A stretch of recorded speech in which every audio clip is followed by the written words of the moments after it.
Exercise 1. Multilingual realities arise in a number of ways.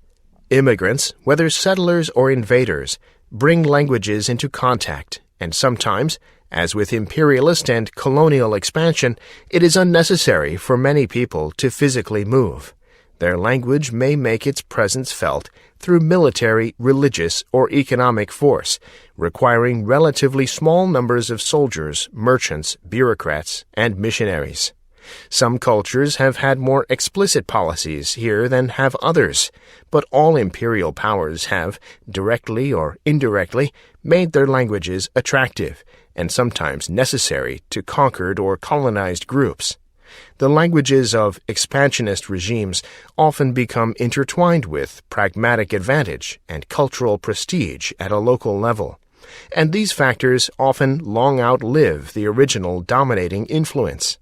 The continued adherence to European varieties, which exists in former colonial areas, is an example here. Exercise 2. A graduate student in history has a paper to write on the French Revolution. Her grandfather is a professor of history, and when he did his PhD, it was a lot of work to pull together even 10 citations for a midterm paper. For the student, every paper and book she has ever read on the French Revolution is instantly available in her e-memory. Besides the main text and 4 papers she is using in class, she pulls up another 23 references that she has encountered over the years. She is able to refresh her memory on a few points and use several quotes from the old papers. What would have taken her grandfather a full day at the library takes her just an hour. Not only is her paper stronger, but her memory of the subject has been reinforced, and her big-picture understanding is broader. Exercise 3. There is no question that a large amount of communication among humans is intentional, but much unintentional signaling takes place as well. For example, in many cultures, someone giving a friendly greeting to another person raises his or her eyebrows for a moment. This facial gesture is called eyebrow flashing. Unless we make a conscious effort to think about it, we are not aware of having performed an eyebrow flash. Even the receiver may not be aware of having seen the eyebrow flash, despite the fact that it is a very important aspect of the greeting and alters the receiver's interpretation of the words spoken at the time. As Irenaeus Abel Ibisfeld has demonstrated, greetings made without the eyebrow flash are interpreted as less friendly, even when the spoken words are identical. People in some cultures do not eyebrow flash, and this can create unintentional difficulties in intercultural communication. There are many other examples of what is called nonverbal communication in humans, most of which are both signaled and received unintentionally. Exercise 4. Humanity's shared evolutionary history means that all human bodies are alike, and so too are all human minds. Dylan Evans calls this the psychological unity of humankind. Not only are the 6 basic emotions universal, they are also instinctual and innate biological responses over which we have little conscious control. This means that we are hardwired to respond to certain stimuli in certain ways. Our brains automatically appraise our experiences as they occur and create emotional responses to correspond with that unconscious appraisal. This means that these emotional responses occur without us having thought about them. Paul Ekman talks about autoappraisers, the automatic appraisal mechanisms which occur unconsciously in response to visual, auditory, and sensory triggers, and create the physiological responses we call emotions. Basically, this means that when confronted by something which we find threatening, humans unconsciously respond in particular physical and emotional ways. The sensations we experience as anger are the physiological preparations the body makes in order to protect itself. Exercise 5. At any given time, the experts in a society determine the nature of current understanding. One who understood physics in Aristotle's time applied a different body of principles in a different way from one who understood physics in a Newtonian age, and the breakthroughs associated with relativity theory and quantum mechanics have brought about further alterations in the contemporary understanding of the physical world. Understanding about the world of people does not evolve in so dramatic a fashion. Sophocles is far closer to Shakespeare than Aristotle is to Galileo. Yet just as the wise elder possesses deeper insights into human nature than does the bright youngster, knowledge obtained from social and cultural studies has altered our notions of the human individual and of human society. For example, in light of psychoanalytic discoveries, a developed understanding of human behavior involves recognition of unconscious motivation. Exercise 6. Although the prevalent emotional tone of infant-directed talk is warm and affectionate, parents of older infants vary it to convey important information. For example, a mother's "no," uttered with sharply falling intonation, tells the baby that the mother disapproves of something, whereas a cooed "yes" indicates approval. The same intonational qualities are used by mothers to signal approval and disapproval across languages, from English to Italian to Japanese.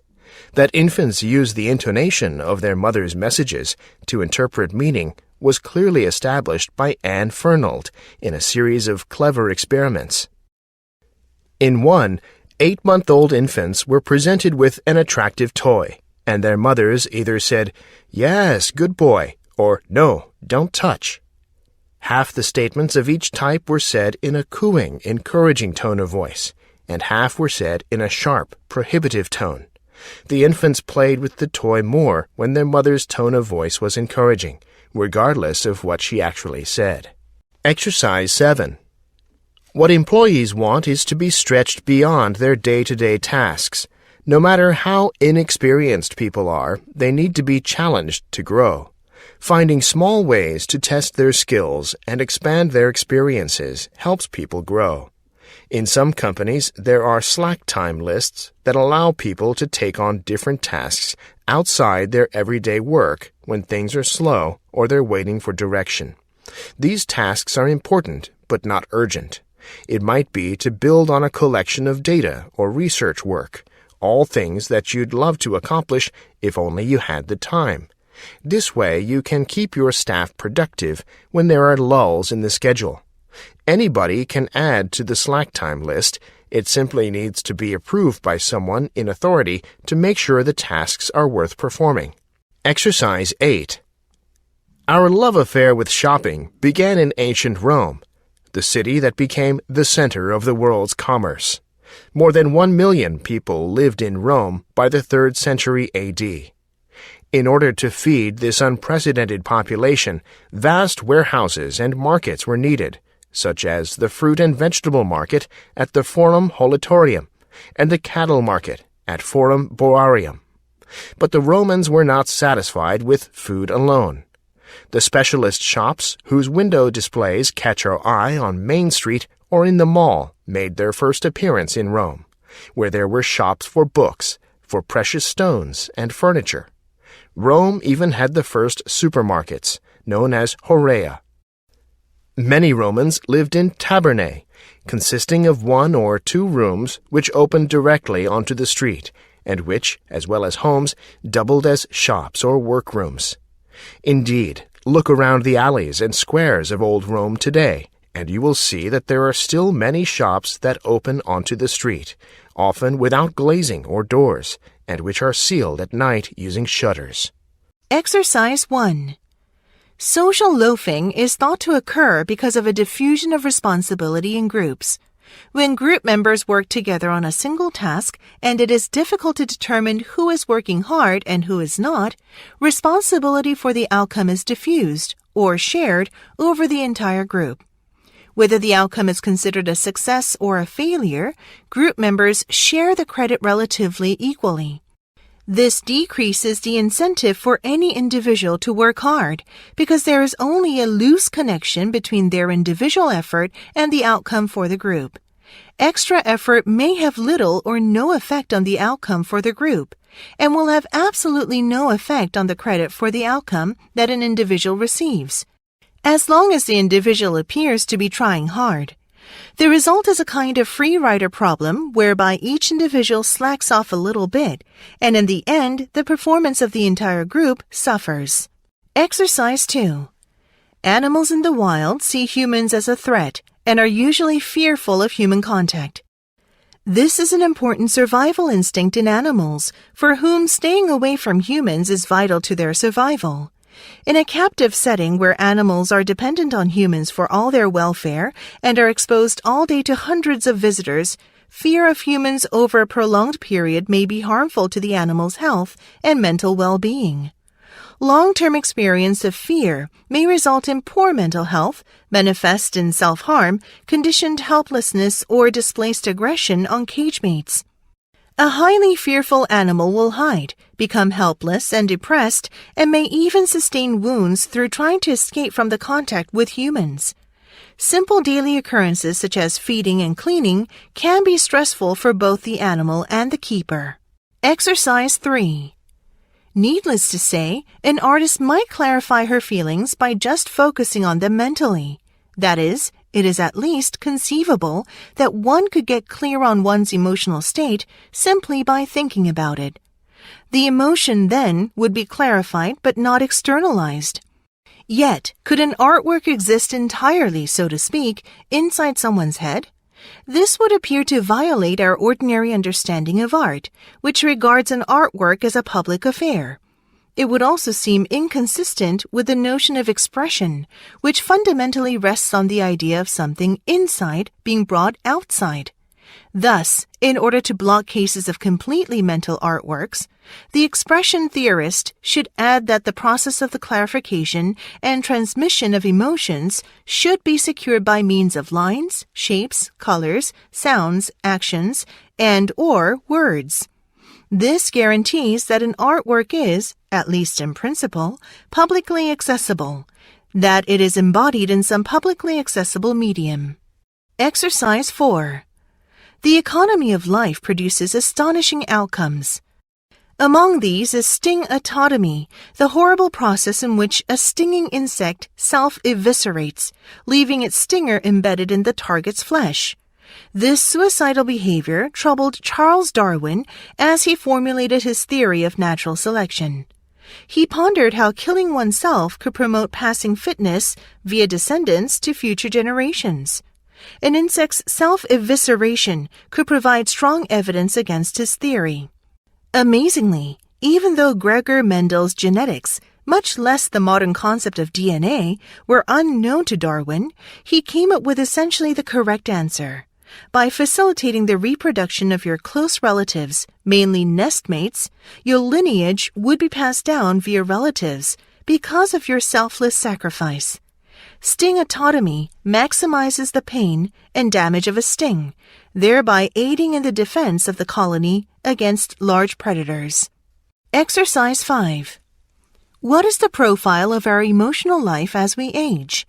Despite the image of older people as cranky or resentful of the young, Laura Carstensen, a researcher of aging at Stanford University, shows that our daily emotional experience is actually enhanced with age. Typically, older people experience more positive emotions than negative ones in daily life. The experience isn't purely happy. Rather, our emotions grow richer and more complex over time. We experience more co-occurrence of positive and negative emotions, such as those poignant occasions when you get a tear in the eye at the same time you feel joy, or feeling pride at the same time you feel anger, a capacity we call emotional complexity. These mixed emotional states help us avoid the dramatic ups and downs that younger people have, and they also help us exercise more control over what we feel. Mixed emotions are easier to manage than purely positive or purely negative emotions. Thus, emotionally speaking, life just feels better. Better control over emotions and increased complexity means more enriched daily experiences. People with more emotional complexity also have a longer health span. Exercise 6. Towns and cities in developing countries are unable to provide housing, infrastructure, and services in pace with their population growth, which is typically much faster than it ever was in Europe. The result is unplanned slums without basic services, where conditions are miserable. This encourages politicians and donor agencies to regard urbanization as negative. But the growth of slums is neither an inevitable consequence of urbanization, nor can it be blamed only on the lack of financial resources. Slums are also the products of failed policies, bad governance, inappropriate legal and regulatory frameworks, unresponsive financial systems, corruption, and not least, a lack of political will. Some governments even compound the problems by limiting access to land and services for low-income migrants.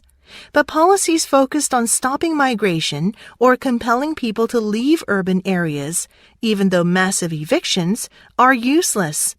This hounding of the poor has instead made their life even harder. Exercise 7. Is value neutrality possible?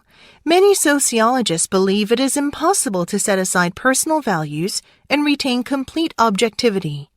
They caution readers, rather, to understand that sociology studies may, by necessity, contain a certain amount of value bias. It does not discredit the results, but allows readers to view them as one form of truth, rather than a singular fact. Some sociologists attempt to remain uncritical and as objective as possible when studying cultural institutions. Value neutrality does not mean having no opinions. It means striving to overcome personal biases, particularly subconscious biases, when analyzing data.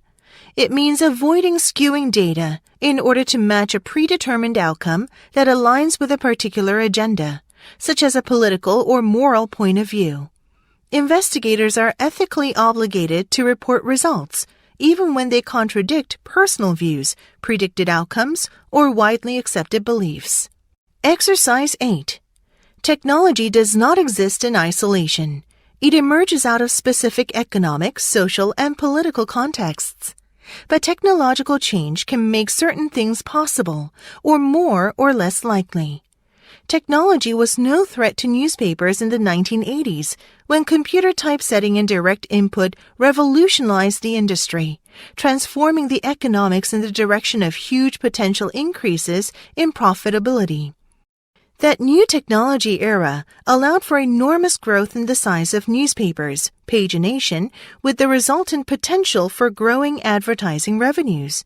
The current digital revolution, allowing for the delivery of words, pictures, and sound through screens and a vast, limitless increase in the amount of information available through this medium, is of course a challenge to newspapers, but not necessarily a terminal threat.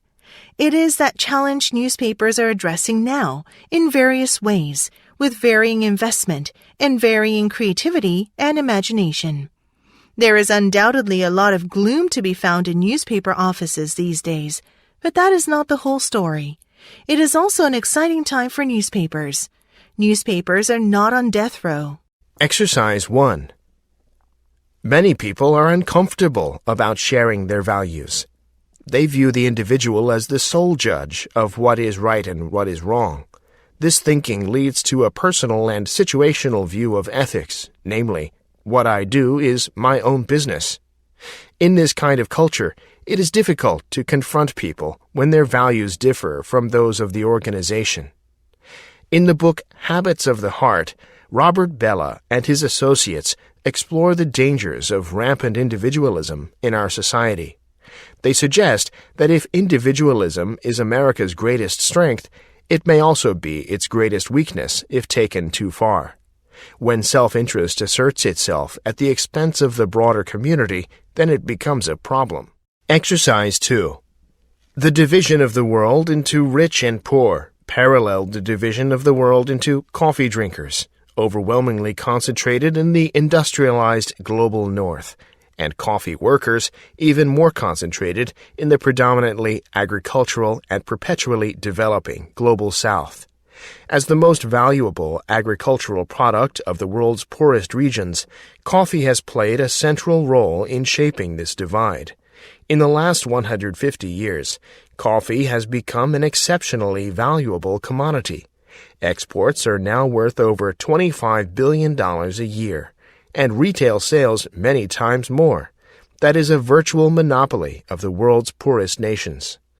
Coffee is not just one of the most important commodities in the history of global capitalism, as is commonly claimed, it is one of the most important commodities in the history of global inequality. Exercise 3. It is time that often plays a crucial and defining role in environmental economics. Traditional economics can determine efficient ways to allocate resources for producing goods and services. The allocation is, however, simplified and confined to a single period of time, with the underlying presumption that the production of an additional unit of commodity today does not prevent producing one tomorrow.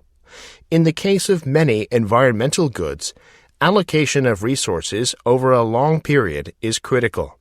For example, while burning fossil fuels and polluting the environment today, we may be creating problems for future generations for years or forever. Similarly, if we harvest all prawns today, the supply will be gone forever. Our consumption decisions of some environmental goods may be irreversible and may have a profound impact on the well-being of future generations. Exercise 4.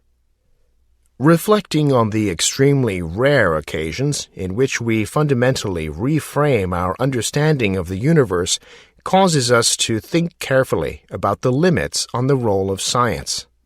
Science is the art of measuring and of developing models to produce predictions.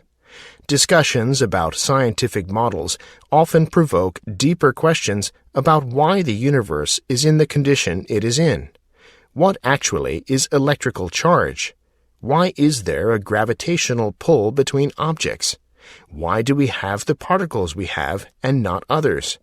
Science presses hard on these questions, closing in as far as it may, but ultimately questions about why things are as they are, as opposed to what they are, lead us into the realms of philosophy and religion. Science can clear away much of the falsehood on the way, but the ultimate questions of reality call more for acts of belief than scientific explanation. It's a matter of opinion how far scientific models alone provide a full and satisfactory explanation. Exercise 5. In explaining others' actions, we frequently commit the fundamental attribution error. We attribute others' behavior so much to their inner dispositions that we discount important situational forces. The error occurs partly because our attention focuses on the person, not on the situation. A person's race or sex is vivid and gets attention. The situational forces working on that person are usually less visible. Slavery was often overlooked as an explanation for slave behavior. The behavior was instead attributed to the slave's own nature. Until recently, the same was true of how we explained the perceived differences between women and men. Because gender role constraints were hard to see, we attributed men's and women's behavior solely to their innate dispositions. The more people assume that human traits are fixed dispositions, the stronger are their stereotypes, and the greater their acceptance of racial inequities. Exercise 6. Even though philosophy is a communal enterprise dedicated to exploring our justification for using the criteria we use to distinguish between, for example, moral and immoral actions, truth and falsity, reality and appearance, and more, philosophical discourse proceeds by argumentation. So a philosopher might put forward correspondence to reality as a criterion for distinguishing a true belief from a false one. In order to determine whether that is an adequate criterion, other philosophers would critically discuss that proposal, and one might criticize it by pointing out that we have no means of telling whether or not an idea corresponds to reality because our access to reality is always mediated by our ideas. And that's exactly how a philosophical discussion develops, with all the parties to it advocating their own point of view, although they can jump ship and switch to the other side, at the same time that they are committed to jointly figuring out the correct answer to the question. Exercise 7. Robert Putnam, a Harvard political scientist, Cass Sunstein, a respected legal scholar and a former senior official in the Obama administration, and Eli Pariser, the director of MoveOn.org, are among those who warn that cable and web-based media are creating and reinforcing a series of identity ghettos. Their argument is a variant of the old selective exposure thesis. We choose to be exposed only to media that reinforce the views that we already have. Their concern is that as people congregate in their own comfortable media enclaves, the opportunity to meet and exchange ideas with those who have different views is vanishing.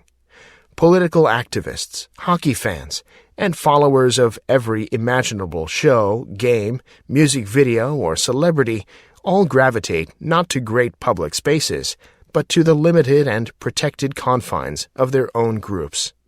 As Pariser argues, by definition, a world constructed from the familiar is a world in which there's nothing to learn. For Pariser, the danger is that you can get stuck in a static, ever-narrowing version of yourself, an endless you loop. In the end, the user has become the content. Exercise 8. Social infrastructures that promote efficiency tend to discourage interaction and the formation of strong ties.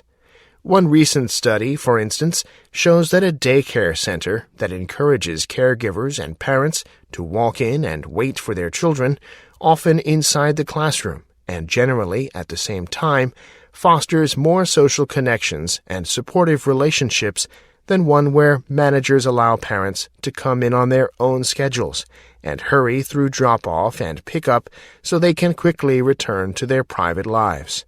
Because much of our hard infrastructure, highways, airports, food supply chains, and the like, is designed to promote better circulation of people or vital resources, it can accelerate the trend of social atomization.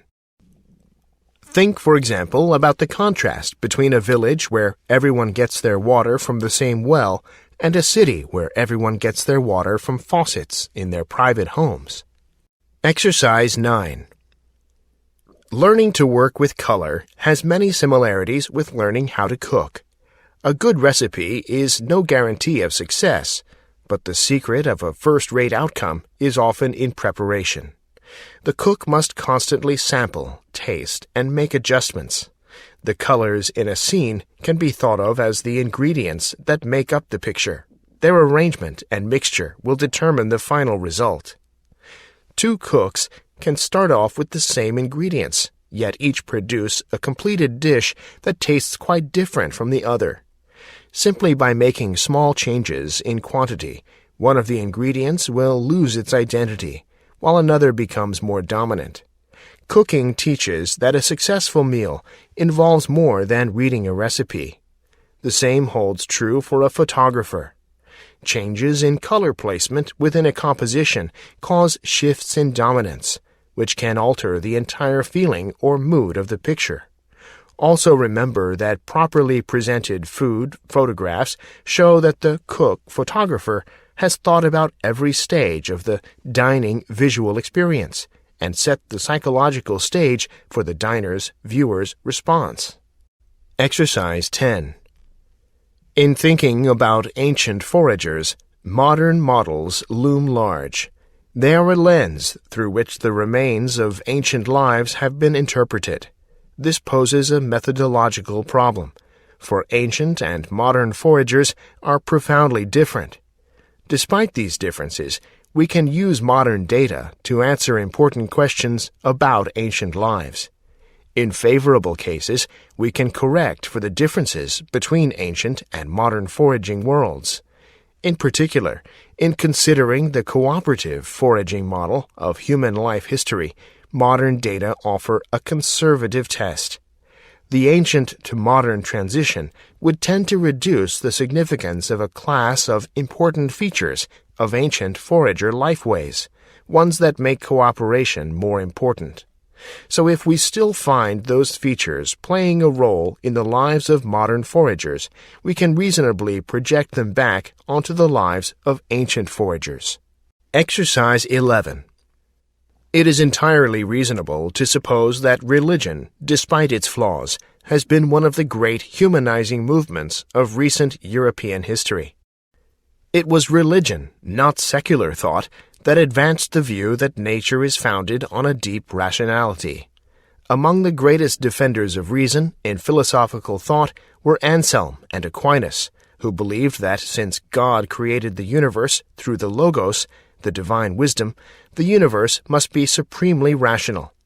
It is no accident that modern science took root and flourished in a basically Christian society. Copernicus was a canon of the Catholic Church. Kepler studied the heavens, believing that they manifested the wisdom and beauty of God. Newton formulated the laws of nature, in the belief that the wise author of nature must have ordered the cosmos in accordance with rational and comprehensible principles. An important motivating force in science is the belief that there are comprehensible, elegant, and mathematically beautiful laws in nature. It did not have to be that way, unless there is a supremely rational creator. Exercise 12. Cholera, a horrific disease acquired by drinking water contaminated with infected fecal matter, was more than a symbol of an interconnected globe. It was a physical presence. Its dramatic and sudden arrival in Europe in 1831 threw many into fits of fear. It signaled to some the arrival of a new plague. Some people fled, just as they had during plague epidemics. Others stayed. Fear of cholera was at times out of proportion to the actual threat. In 1831, as cholera made its way through Russia, the anxious English awaited its arrival. Newspapers, pamphlets, and rumor spread fear of the disease. But Dr. James Johnson, editor of the Medico-Chirurgical Review, cautioned the press in a letter to The Times, "It will hardly be doubted that the terrible malady choleraphobia rages at this moment, epidemically, through every spot of the British Isles. The choleraphobia will frighten to death a far greater number of Britons than the monster itself will ever destroy by his actual presence." Exercise 1. As scientific knowledge has substantially expanded, our approach to knowledge may have changed. The earlier naive beliefs in undeniable truths have given way to the contextualization of knowledge, dramatically expressed as the end of grand narratives. This is evident in the changing approaches towards expert knowledge, dramatically expressed as the end of grand narratives. This is evident in the changing approaches towards expert knowledge, from full trust in the skills of the expert to a reserved trust, which places a higher burden of judgment on the individuals and the society. A major shift from science to research is identified in the production of scientific knowledge. Scientific knowledge allows us to develop new technologies, solve practical problems, and make informed decisions, both individually and collectively. According to this shift, knowledge becomes less final and more open to change. Science was associated with certainty, coldness, aloofness, objectivity, distance, and necessity. But research was, in contrast, uncertain, open-ended, immersed in many lowly problems of money, instruments, and know-how. Exercise 2. The early modern readers of travel accounts were likely to be interested in the descriptions of far-off peoples and places. But travel literature has also historically served to promote national, religious, and cultural identities. Simon Schama has suggested that the struggle to control the sea was an important aspect of the emerging Dutch identity, an identity worn through transformative ordeals. Stories describing Dutchmen persevering in the face of tremendous difficulties, gave the Dutch something similar to a heroic epic that formed the essence of what it meant to be Dutch in the 17th century. Through stories like those presented in travel literature, the Dutch represented themselves by creating a type of heroic myth. Travel literature has always been associated with the construction of utopias, which were founded on the idea of unknown lands. This was a myth in the sense of a popular conception of a person or thing which exaggerates or idealizes the truth, rather than a completely fictitious story.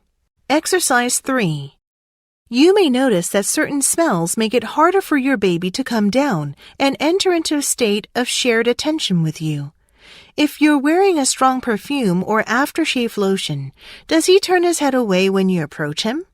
If you suspect that your child may have sensitivities or may be underactive to various smells, try putting different foods or fragrances near his nose and see if he recoils or frowns with annoyance or fails to show any reaction at all. It's a good idea to check out your baby's olfactory, smelling responses, since smell and taste are close sensory cousins. Odors come from molecules in the air that stimulate receptors in the nose. If an organism does not have a receptor for that particular odor molecule, for that organism, the odor has no smell. Some children with hypersensitivities to smell can't handle food if it's too pungent, while others may need stronger odors and tastes to help them tolerate certain food groups. Exercise 4. In a political debate, you feel that the other side just doesn't get your point of view, and if they could only see things with your clarity, they would understand and fall naturally in line with what you believe. They must not understand, because if they did, they wouldn't think the things they think. By contrast, you believe you totally get their point of view and you reject it. You don't need to hear them elaborate on it because you already know it better than they do. That's why you have to rely on those people who support your position in order to win the debate. So each side believes it understands the other side better than the other side understands both its opponents and itself. Exercise 5. We're all prone to overestimate our abilities as well as our power to control our destiny. People have a false sense of security on the highway because they consider themselves above-average drivers and expect their skill to protect them, even though many accidents are caused by factors beyond their control. Similarly, when asked how long it will take to complete a project, people typically underestimate the time because they're too confident in themselves and don't allow for delays beyond their control. Positive emotions broaden people's perspectives and enable them to build skills that help them flourish both personally and professionally. This optimism bias causes people to underestimate the risk of some types of negative events in their own lives. They're fully aware that something bad can happen. In fact, they often have an unrealistically high expectation that it will happen, but they tell themselves it will happen to someone else. Exercise 6. Elections are an important part of political systems in many countries, both for governments and for many groups within and between countries. People vote for the leaders of their national government and their local government, their staff representatives on the boards of large organizations, and the leaders of their professional societies. Voting is believed to deliver representatives who are anchored somewhat to the wishes of their electorate, and as such voting is seen as a vital input in discovering the material interests of the voting population. Voting is therefore something that governments generally wish to encourage, and policymakers may be asked to recommend interventions that would increase voter turnout. Everyone who has the right to vote in an election can file a complaint concerning errors in the election. Some countries, such as Australia, fine citizens who do not vote, and others simply set up polling places and entreat people to come. Exercise 7. Cultures are tricky. Once people believe in one, they will find it difficult to accept evidence that challenges it. An internal logic is at work, a selective interpretation of evidence, a tendency to interpret experience in line with what people already believe. If we are able to step back from what we believe for a moment and see culture for what it really is, we will recognize that what we all believe is in large part the product of our social life. Therefore, those who disagree with our basic beliefs are neither fools nor free actors. The culture of an organization is a powerful reason why individuals do not freely seek their personal truths. They are usually a part of a social world that sees reality differently from us. What they believe may or may not be truer than what we believe, but all of us should not be as tempted to be certain that we have the truth. Exercise 8. As for medieval thinkers, it was taken as an unquestionable fact that the heavens were perfect, and therefore all motion in heaven had to display perfection, and thus be circular. There was no scope for irregularities within the heavenly spheres. This belief caused terrible problems when it came to observing the orbits of the planets and their retrograde motion. Somehow what was observed had to be resolved in terms of perfect circles. Although medieval thinkers were logical, they used deductive logic. In other words, they started with principles and theories. For example, the heavenly spheres are the realm of perfection. Perfect and eternal motion is circular. And then deduced what observation ought to follow. When the medieval person looked up to the stars and planets, he or she saw meaning and significance because the earth was at the center of the universe. This was in stark contrast to inductive arguments, as used by later science, where evidence is gathered as the basis for framing a theory. Exercise 1. The performance of individuals in your reference groups can affect your self-esteem. For example, if being good at science is important to you, knowing that someone in your reference group always scores much higher than you on science tests can lower your self-esteem. To protect their self-esteem and make themselves feel better, people sometimes compare themselves with those who are not as good, a strategy called downward social comparison. They may also sometimes engage in upward social comparison, in which they compare themselves with people who are doing much better than they are. At first glance, this might not seem sensible, and for some people it can be discouraging. But upward social comparison can also create optimism about improving our own performance. We may tell ourselves, if they can do it, so can I. Or we might tell ourselves that the superior performer is not really similar enough to be in our reference group, or even that the ability in question is not that important to us. Exercise 2. Turkey provides a good example of very deliberate language planning, designed to achieve certain national objectives and to do this very quickly. When Kemal Atatürk, the father of the Turks, established the modern Republic of Turkey, he was confronted with the task of modernizing the language. It had no vocabulary from modern science and technology, was written in an unsuitable Arabic orthography, and was strongly influenced by both Arabic and Persian. In the late 1920s, Ataturk deliberately adopted the Roman script for his new modern Turkish. This effectively cut the Turks off from the Islamic past and directed their attention toward both their Turkish roots and their future as Turks in a modern world. Since only 10% of the population was literate, there was no mass objection to the changes. It was possible to use the new script almost immediately, in steps taken to increase the amount of literacy in the country. Exercise 3. Imagine you have just returned from a 7th grade field trip. You had to take pictures of 6 different kinds of leaves, needles, from trees and identify them. The teacher was giving out hints and information as the class walked through the forest. You recorded what you thought you were seeing as you took the pictures. This leaf is prickly. That one is smooth. This one smells like turpentine. You compared notes with your friends and figured out that a couple were wrong. So you added new audio recordings to the pictures, correctly identifying the trees. Back in class, the teacher shows pictures the students have taken, and the class has to guess the species. Audio is played back to indicate the correct answer. This memorable field trip sticks with you. Years later, when you are 40 years old and find yourself telling your daughter about the scaly quality of a cedar, the sounds and sights from that old field trip are what come into your mind, and you bring them up to show your daughter. Exercise 4. To reduce the waste of inspection and checking in the office, everyone has to play by a new set of rules, in essence, a new paradigm. This begins with an understanding that defects are caused by the way work is performed. If work is performed correctly, inspections are not needed. Generally, the inspection process exists only because of a fear of mistakes made during the work process. Inspections reveal defects only after they have already occurred.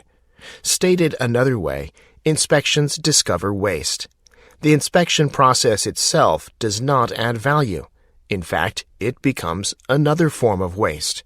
Moreover, this new form of waste is often multi-layered. Think, for example, of the time and effort expended by the people performing the inspections, and the number of inspection reports that they generate. These reports must be read, responded to or acted upon, and then filed or stored, creating more waste. Exercise 5. There are inevitably times when people care more about justice being visited upon the overprivileged and powerful than about becoming better off themselves. Following the 2010 British Petroleum (BP) oil spill in the Gulf of Mexico, BP set about compensating local fishermen with out-of-court settlements totaling several $billion. But for one shrimp producer from Grand Isle, Louisiana, this wasn't what he wanted.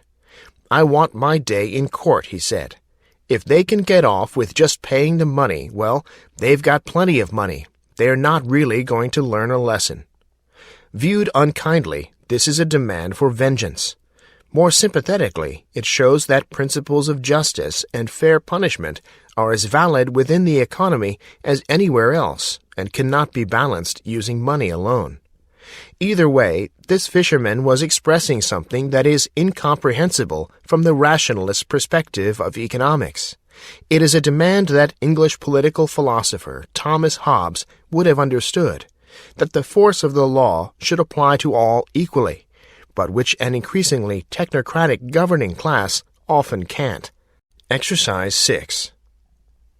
The contamination pathway in the first known case of an outbreak associated with imported mangoes is particularly paradoxical. In 1999, 78 people in 13 U.S. states became ill from a common strain of Salmonella enterica.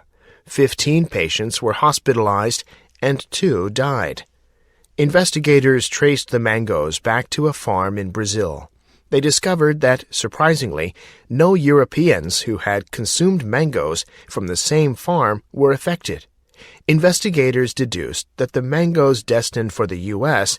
had probably absorbed the microbe as a result of a hot water treatment used to fight off fruit flies. The treatment was required to meet U.S. standards barring produce carrying the Mediterranean fruit fly, standards the Europeans did not impose. The farmer had adopted the hot water treatment to avoid employing cancer-causing pesticides to fight off the fruit flies.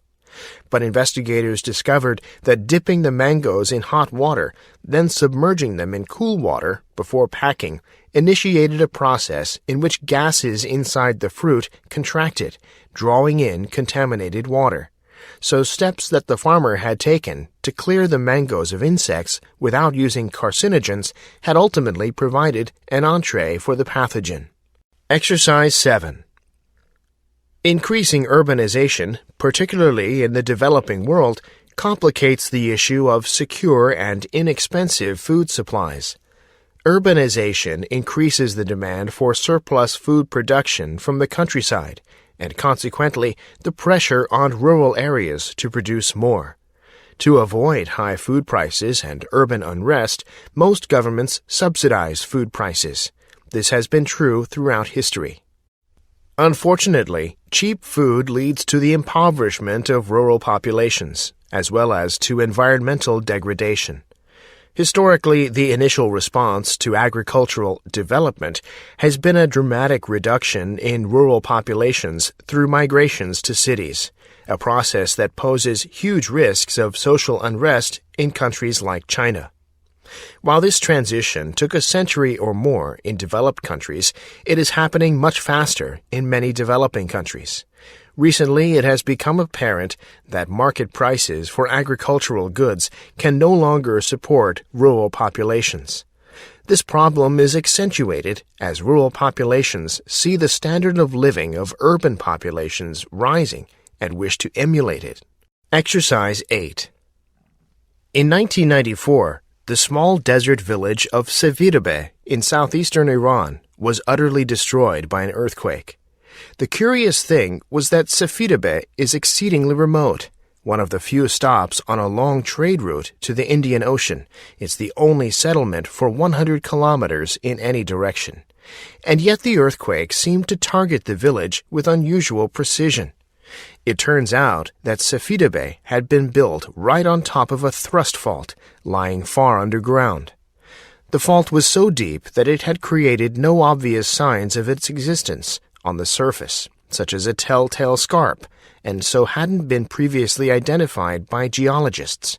In hindsight, the only sign was an unremarkable, gently folded ridge running alongside the town, which had slowly been built up over hundreds of thousand years of earthquake movements. The settlement had grown here because this continual tectonic upthrusting maintained springs at the base of the ridge, the only water source for miles around. The tectonic fault had created the conditions allowing life in the desert, but it also had the potential to kill. Exercise 1. While you may think of your brain as a product of your genes and mostly unchanging, growing until you reach a certain age and then unaffected by your lifestyle and environment, the reality is that your brain is always in a state of change. In addition to all of the functions your brain orchestrates, it has the ability to clean house, to eliminate connections between brain cells no longer in use. Imagine if your closet could clean itself out, disposing of any clothes you haven't worn in a while and automatically refilling itself with new clothes based on your changing preferences and desires. That's a lot like what your brain can do. Every second of every day, your brain assesses the connections between brain cells to determine if they have been used in a while. If they haven't, it dismantles them to make room for new connections. If they are in use, it strengthens these connections for future use. Exercise 2. As a young man, I went on a recreational fossil hunt in the Badlands of Alberta, a famous dinosaur site in Canada. My friend and I wandered around the barren lands looking for dinosaur bones. After several unsuccessful hours, near giving up, we met a fellow bone hunter and inquired about his luck. He pointed to the ground beneath us, telling us that the stones we were standing on were actually bones of a rather common species of dinosaur, but that his interest lay in only rare samples. Stunned, we looked down at what we thought were merely common rocks, loosely embedded in the weathered soil. He reached down, grasped one of the loose stones, rolled it around in his fingers as he examined it and said, "This looks like part of a rib from an Edmontosaurus." Now that a clearer idea of what to look for emerged, our hunting improved measurably. Exercise 3. Our beliefs about food affect not only the choices we make, but also our biology. Researchers at Yale University gave study participants 2 shakes. One was labeled a high-fat, 620-calorie indulgent shake. The other a low-fat, 130-calorie Sensi shake. In fact, the 2 shakes were identical. Yet the participants' belief that one was an indulgence, heaven in a bottle, the label noted, while the other was a healthier choice, had powerful effects on their body's response to the shakes. Levels of ghrelin, a hormone that stimulates appetite, rose steeply in anticipation of drinking the indulgent shake, and then fell sharply afterward, indicating that the drink was satisfying. With the sensible shake, ghrelin levels stayed relatively flat or rose only slightly in anticipation, and they did not fall steeply afterward, indicating that the drink was not satisfying. The shake contents were the same, but participants' beliefs changed their appetite regulation hormones. Exercise 4. Before the Industrial Revolution, formal education used to be a luxury reserved for specific classes of people. Families with high social standing would send their children to school, while children from families of lower status would learn what they needed at home, or more rarely, from tutors. In these cases, the children would be taught those things that the family needed. There was little need for the average person to learn anything but what it took to run their own homes. Whatever was needed could be produced at home, or traded for with other families. In a post-industrial society, however, the average family can no longer be self-sufficient. This produces an environment where, for those who are a part of that society, the world can no longer be successfully navigated with nothing but primary abilities in one's arsenal. Rather, this industrialized world requires secondary knowledge, which is typically acquired in a formal educational setting, like a school. Exercise 5. Norms make our interactions with others reasonably predictable. Americans expect that when they extend a hand to another person, the person will grasp it and a brief handshake will follow. They would be shocked if they held out their hand and the other person grabbed it and spit on it or wouldn't let go. In contrast, people in some societies commonly embrace or kiss each other's cheek as a form of greeting, even when involved in a formal business relationship. A hearty handshake in those societies may be interpreted as an insult. In Thailand, people greet each other by placing the palm of their hands together in front of their bodies and slightly bowing their heads. This greeting is governed by strict norms. Slight differences in the placement of one's hands reflect the social position of the other person. The higher the hands, the higher the position of the person being greeted. Norms like these make it easier to live with others in a relatively harmonious way. Exercise 6. Harvard's Nicholas Christakis says that when you take a bird's-eye view of humans through the prism of social networks, the picture of both the individual and the group changes. He draws the analogy with graphite and diamonds. Both materials are made of carbon atoms, but it is the way these individual atoms are connected that determines why one material is soft and dark and the other is hard and clear. The layered lattice arrangement of graphite carbon atoms means that it shears easily, whereas the highly interconnected arrangement of diamond carbon atoms means that it is as hard as, well, diamonds, of course. Therefore, when it comes to carbon atoms, the whole is greater than the sum of its parts. Similarly, understanding the individual self only really makes sense in terms of the groups to which they are connected. To extend the carbon metaphor, when we are well connected, we are more resilient because there is safety and strength in numbers.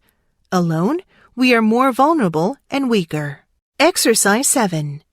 Just as people do not stand idly by and let random situations happen to them, so social situations do not let every person enter them. The choice between West Point and Berkeley is only available to students who performed well in high school and on college entrance exams. For many situations, a person needs certain characteristics to enter. The high school freshman who is taller than average may be recruited for basketball training, for example, whereas a friend who is better than average at mathematics and sciences may be recruited for honors classes. And small initial differences between people may get even larger as situations, such as basketball training sessions and honors classes, exaggerate them. At the end of their senior year, the differences between the students are likely to be much greater than they were originally. Thus, situation and person mutually shape and choose one another in a continuing cycle. Exercise 8. The Romans used many highly flavored herbs and spices, and it seems that they liked their food to have a highly complex and strong taste. One of the reasons for this might involve, but not overcome, a food safety issue. The Romans used lead to line many of their cooking and storage vessels. A lot of their food was quite acid and therefore dissolved the lead. It is clear from studies on Roman bones that they had a high body burden of lead, and indeed many of them must have been suffering from chronic lead poisoning. One of the symptoms of lead poisoning is altered taste, often with a metallic taste in the mouth. Perhaps they tried to disguise the metallic taste with strong herbs and spices, or perhaps their sense of taste was so poor due to lead poisoning that the only way that they could taste anything was to make it incredibly highly flavored. Their desire for highly spiced food, for whatever reason, had a good knock-on effect. Many herbs and spices contain antibacterial chemicals, and so their inclusion at high concentrations in Roman food probably reduced pathogen levels. Exercise 1. The impact of climate change on animals and plants interacts with habitat loss and fragmentation. This is because the main effect of climate change is to shift the area of where any one species can live successfully. In a warming world, this habitable space moves either polewards across the landscape to the north or south or up in elevation, with species living higher up mountains than ever before. This happens because the area where the mean temperature is 15 degrees Celsius, for example, shifts in these directions under global warming. Survival then depends on whether a particular species can move, and if so, whether there is a suitable pathway for the movements to happen. Neither of these things can be assumed, and where habitats become too fragmented, a suitable pathway for organisms to move to other areas becomes less of a realistic possibility. When a species' habitable space is shifted under the effect of climate change, survival depends on the mobility of the species and the availability of a route to new areas, the latter of which decreases where habitats become too fragmented. Exercise 2. If you have an activity where the results are nearly all skill, you don't need a large sample to draw reasonable conclusions. A world-class sprinter will beat an amateur every time, and it doesn't take a long time to figure that out.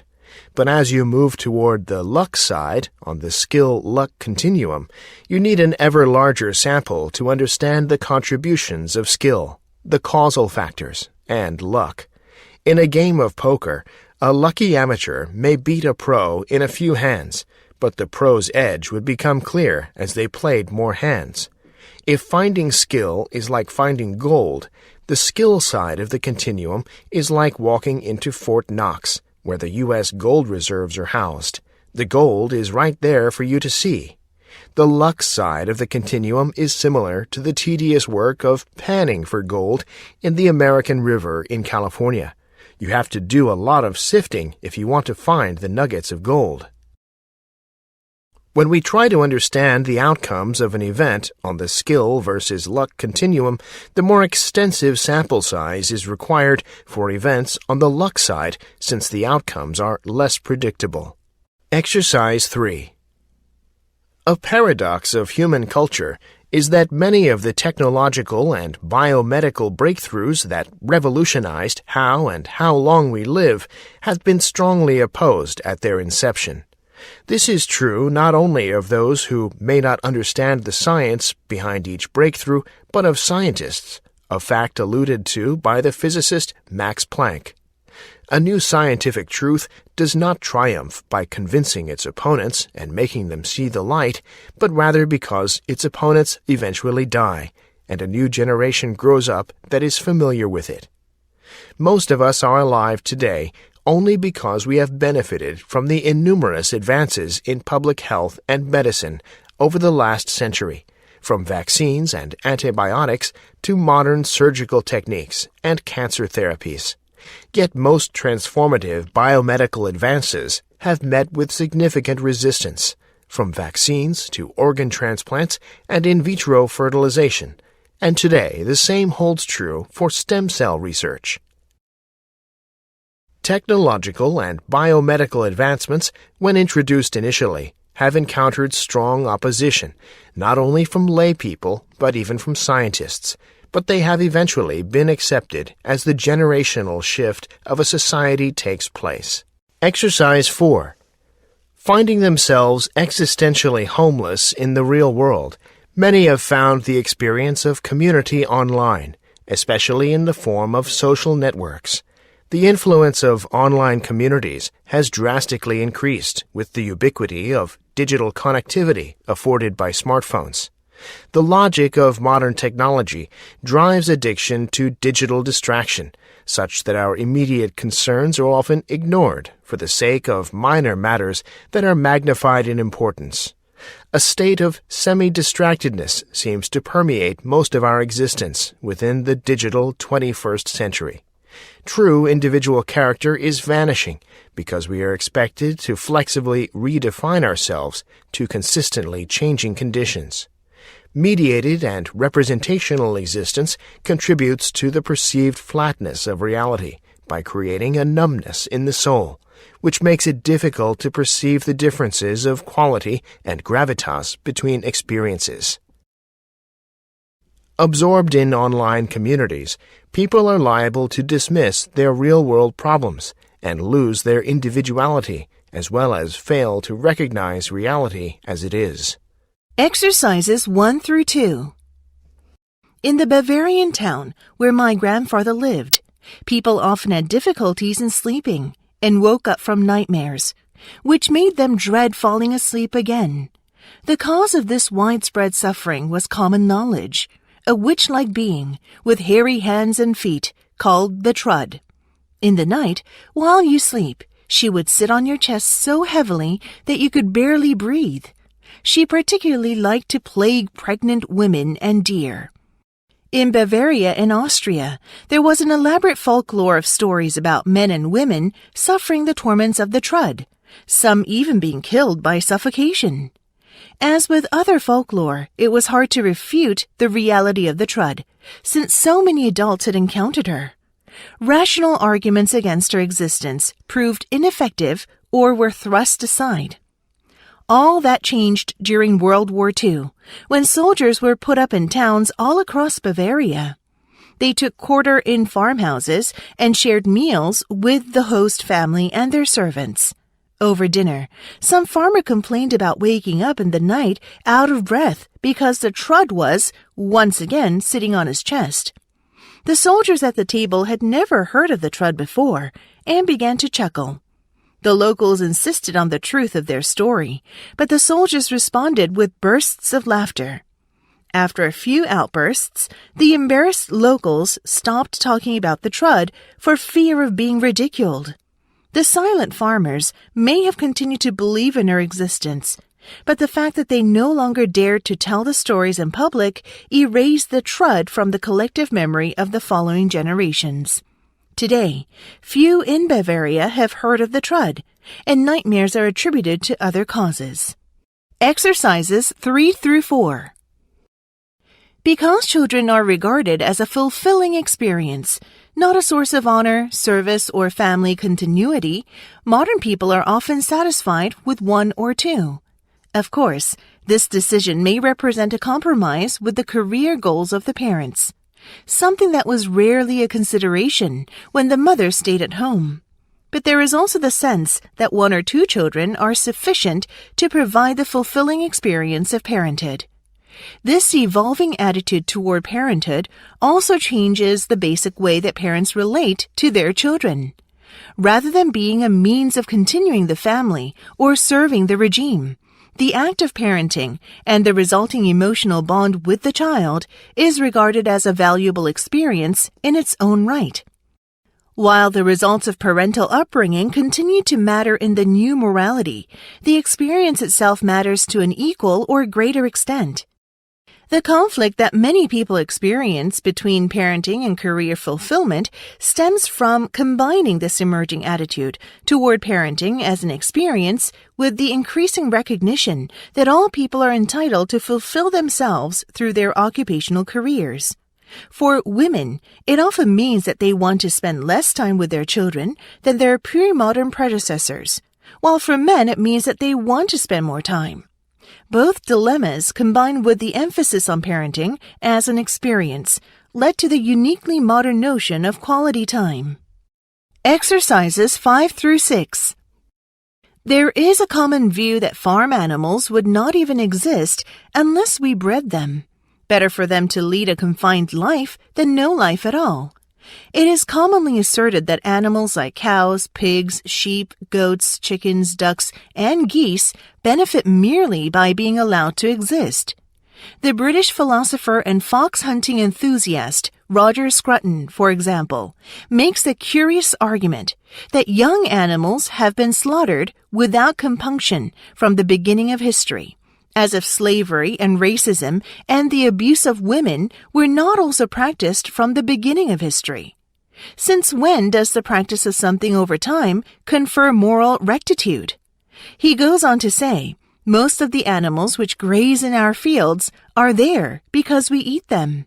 They could still be there grazing in our fields at a sanctuary if we did not eat them, but of course their numbers would be fewer. But it does not seem a sound philosophical point to say that somebody or something owes its very existence to our desire to exploit it, as if that confers some special moral right upon us. He concludes, "It seems to me, therefore, that it is not just permissible, but positively right to eat these animals whose comforts depend upon our doing so. But their comfort need not depend upon our eating them. We could decide that their comfort was important in and of itself, without reference to any benefit that we might derive. This is the true moral position, not the one emerging exclusively from self-interest." Exercises 7 through 8. Imagine that knowledge is many pieces of unconnected strings and loose and detangled fabric. Imagine that human beings are born with an infinite amount of fabric strings located in various places throughout their minds. Reading allows each metaphorical string to awaken, as if given new life. The awakened strings then connect with other strings.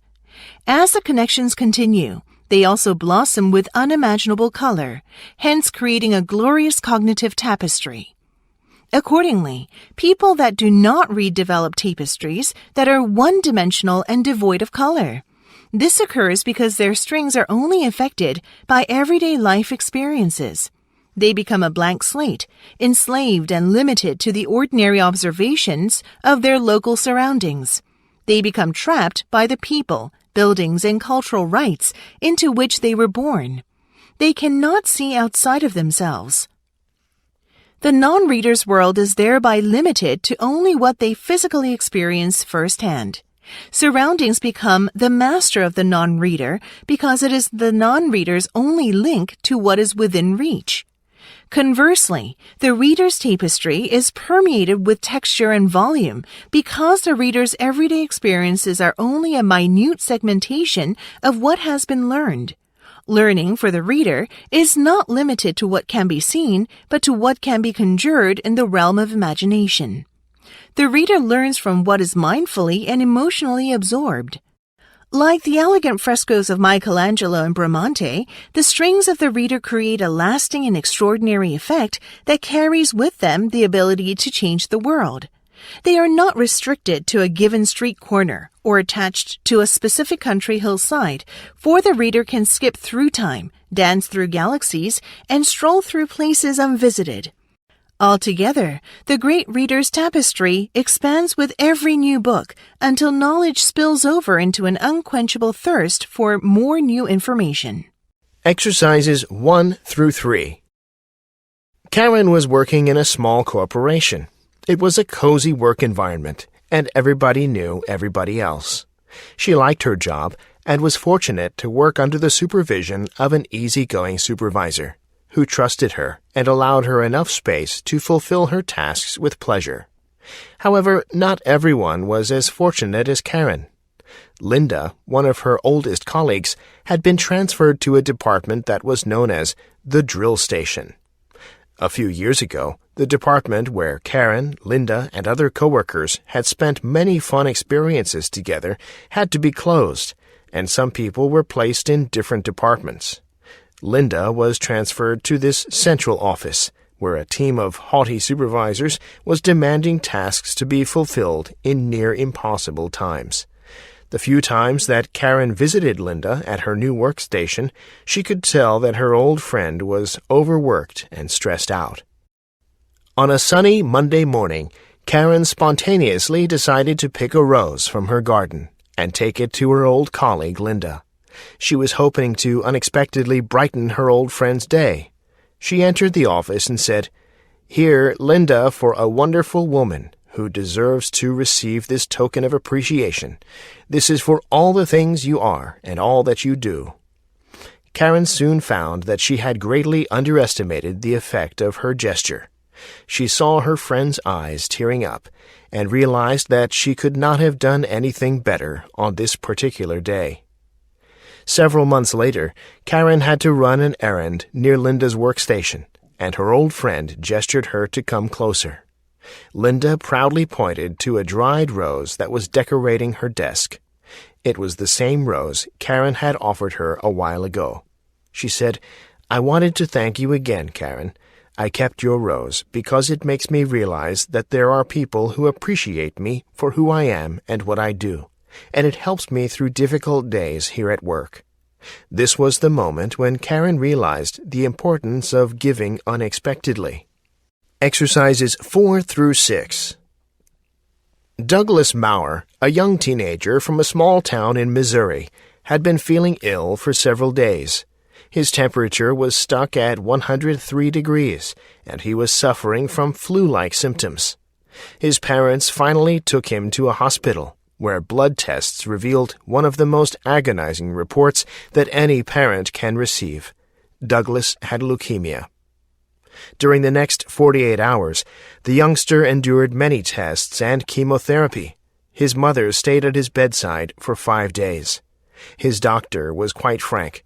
The young man's condition was very serious. He would need chemotherapy treatments for the next 2 years. Side effects would cause him to lose all his hair, and his body would be bloated. As you might expect, desperate Douglas began to slip into a deep depression.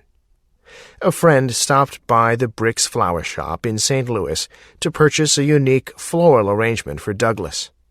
"I want it to be extra special," she stated. "It's for my friend who has leukemia." "Okay," promised the florist. "I'll make it as bright as I can." When it arrived, it was beautiful to behold.